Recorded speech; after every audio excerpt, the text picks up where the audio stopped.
Good Monday morning, Hope Church. We're here for another We're Burning Daylight. It's July 19th.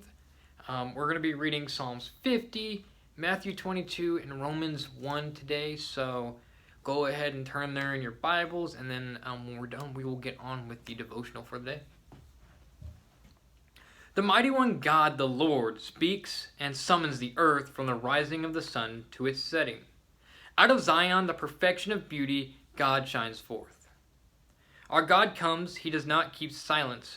Before him is a devouring fire, around him a mighty tempest. He calls to the heaven above and to the earth, that he may judge his people. Gather to me, my faithful ones, who made a covenant with me by sacrifice. The heavens declare his righteousness, for God himself is a judge.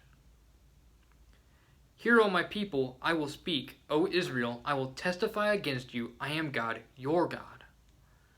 Not for your sacrifices do I rebuke you. Your burnt offerings are continually before me. I will not accept a bull from your house, or goats from your folds, for every beast of the forest is mine, the cattle on 1,000 hills.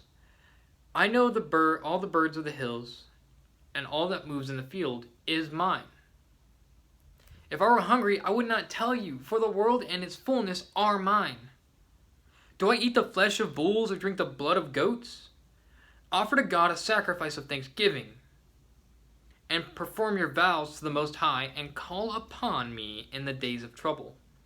I will deliver you, and you shall glorify me. But to the wicked God says, what right have you to recite my statutes, or to take covenant on your lips? For you hate discipline, and you cast my words behind you. If you see a thief, you are pleased with him, and you keep company with adulterers. You give your mouth free rein for evil, and your tongue frames deceit. You sit and speak against your brother, you slander your own mother's son. These things you have done, and I have been silent.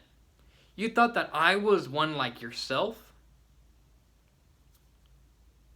You thought I was one like yourself, but now I rebuke you and lay the charge before you. Mark this then, you who forget God, lest I tear you apart, and there be none to deliver. The one who offers thanksgiving as his sacrifice glorifies me to one who orders his way rightly. I will show the salvation of God. Now we're moving on to Matthew 22 here, and it reads, And again Jesus spoke to them in parables, saying, The kingdom of heaven may be compared to a king who gave a wedding feast for his son, and sent his servants to call those who were invited to the wedding feast, but they would not come. Again he sent the other servants, saying, Tell those who are invited, See, I have prepared my dinner.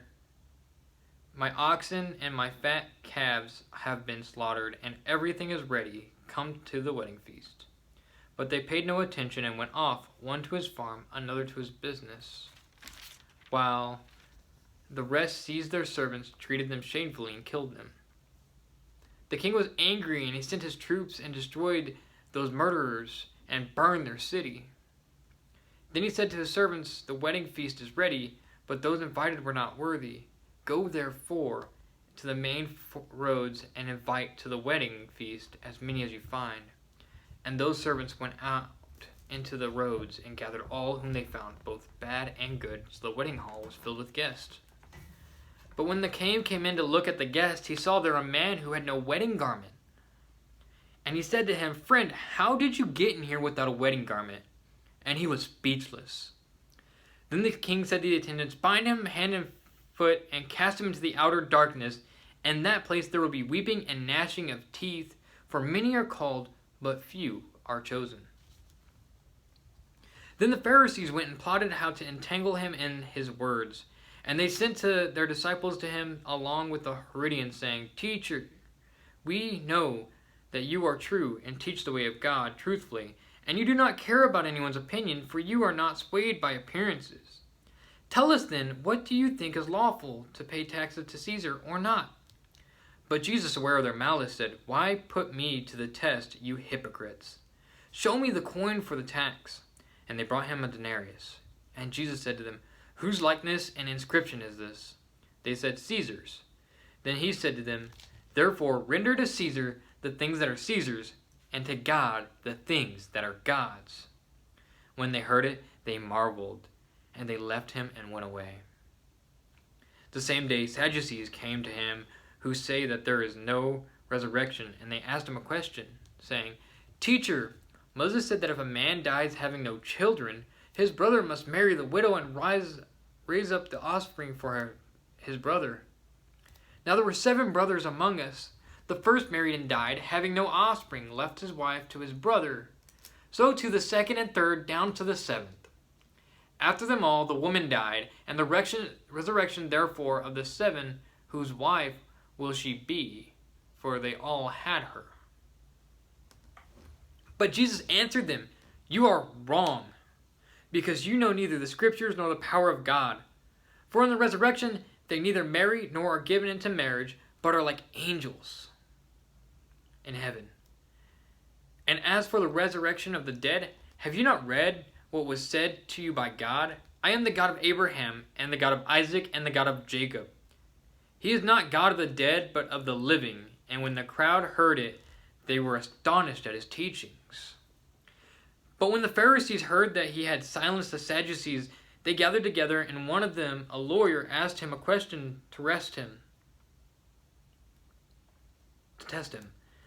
"Teacher, which is the great commandment in the law?" And he said to him, "You shall love the Lord your God with all your heart, with all your soul, and with all your mind. This is the great and first commandment. And the second is like it. You shall love your neighbor as yourself. On these 2 commandments depend all the law of the prophets."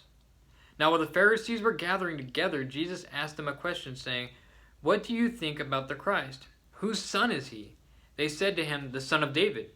He said to them, "How is it then that David in the Spirit calls him Lord, saying, 'The Lord said to my Lord, sit at my right hand until I put your enemies under your foot'?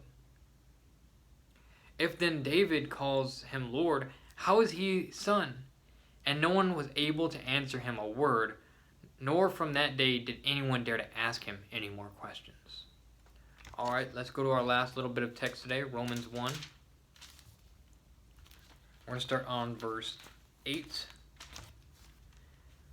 "First, I thank my God through Jesus Christ for all of you, because your faith is proclaimed in all the world. For God is my witness, whom I serve with my spirit, and the gospel of his Son, that without ceasing I mentioned you. Always in my prayers and asking that someone by God's will may now at last succeed in coming to you. For I long to see you, that I may impart to you some spiritual gift to strengthen you. That is, that we may be mutually encouraged by each other's faith, both yours and mine. I do not want you to be unaware, brothers, that I have often intended to come to you, but thus far have been prevented, in order that I may reap some harvest among you, as well as among the rest of the Gentiles. I am under obligation both to Greeks and to barbarians, both to the wise and the foolish. So I am eager to preach the gospel to you also who are in Rome. For I am not ashamed of the gospel, for it is the power of God for salvation to everyone who believes, to the Jew first, and also to the Greek. For in it the righteousness of God is revealed from faith for faith, as it is written, the righteous shall live by faith. For the wrath of God is revealed from heaven against all ungodliness and unrighteousness of men, who by their unrighteousness suppress the truth. For what can be known about God is plain to them, because God has shown it to them. For his invisible attributes, namely his eternal power and divine nature, have been clearly perceived ever since the creation of the world and the things that have been made, so they are without excuse. For although they knew God, they do not honor him as God or give thanks to him, but they became futile in their thinking, and their foolish hearts were darkened. Claiming to be wise, they became fools and exchanged the glory of the immortal God for images resembling mortal men and birds and animals and creeping things. Therefore God gave them up to the lust of their hearts, to impurities, to dishonoring of their bodies among themselves, because they exchanged the truth about God for a lie, and worshipped and served the creature rather than the Creator, who is blessed forever. Amen. For this reason, God gave them up to dishonorable passions, for their women engaged in natural relationships for those that are contrary to nature. And the men likewise gave up natural relations with women, and were consumed with passion for one another, men committing shameless acts with men, and receiving in themselves the due penalty for their error. And since they did not see fit to acknowledge God, God gave them up for a debased mind, to do whatever ought not to be done. They were filled with all manner of unrighteous, evil, covetousness, malice. They are full of envy, murder, strife, deceit, and maliceness. They are gossips, slanderers, haters of God, insolent, haughty, boastful, inventors of evil, disobedient to parents, foolish, faithless, heartless, ruthless. Though they know God's righteous decree that those who participate in such things deserve to die, they not only do them, but give approval to those who practice them. Lot going on there. So let's get into this this devotional and see what we got. People have an ongoing tendency to drag God down to their level. Historically, they have done this crudely through idols of wood and stone. The more insidious contemporary perversion is an ideological assault on the deity of Jesus, who we must constantly affirm that Jesus is fully man and fully God. God's intimacy opens the possibility that we will abuse our familiarity with him. Familiarity can breed the confidence to disagree with God, and in our disagreements we tend to err by thinking that he thinks as we do. God thunders into that assumption. You thought that I was altogether like you, but I will rebuke you. Psalms 50:21. A crude idol or diminished Jesus, any detraction of his deity, are equally offensive and based on being mistaken, not knowing the scriptures nor the power of God. Matthew 22:29. Just because God condescends to commune with us does not mean he is like us. Just because he has promised that we will be like him does not mean that he will be like us. It is we who fall ashamed before God and align ourselves with the divine. He does not change or compromise. Some stubbornness in our hearts compel us to attempt generation after generation to reduce God to being like us. Ironically, sometimes the intimacy he offers leads us to disrespect him. We must hold intimacy and worship in a healthy tension, remembering that we worship God for all the ways he is not like us. If we worship him for our perceived similarities, we are actually self-worshiping.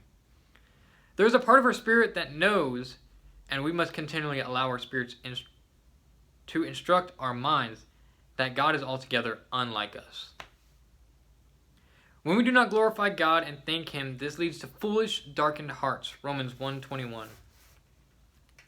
When our hearts are darkened, God gives us over to uncleanliness and debased minds. A debased mind is simply where our thoughts automatically go without the safety of God's light and nature. If we have reduced God to an elevated form of ourselves, and if we worship that demigod, we eventually become like it, and it is tragically flawed. God is so incredibly good and pure, so unlike us, that being in his presence should cause us to despise ourselves. We do not have to dig up personal negatives, we just have to recognize his majestic goodness. If we have lost a sense of inferiority before him, we have diminished his glorious beauty and probably think too much of ourselves. It's been a great time with you here today, Hope Church. Have a great day. And after this, be sure to read Jeremiah 43 through 45 as well.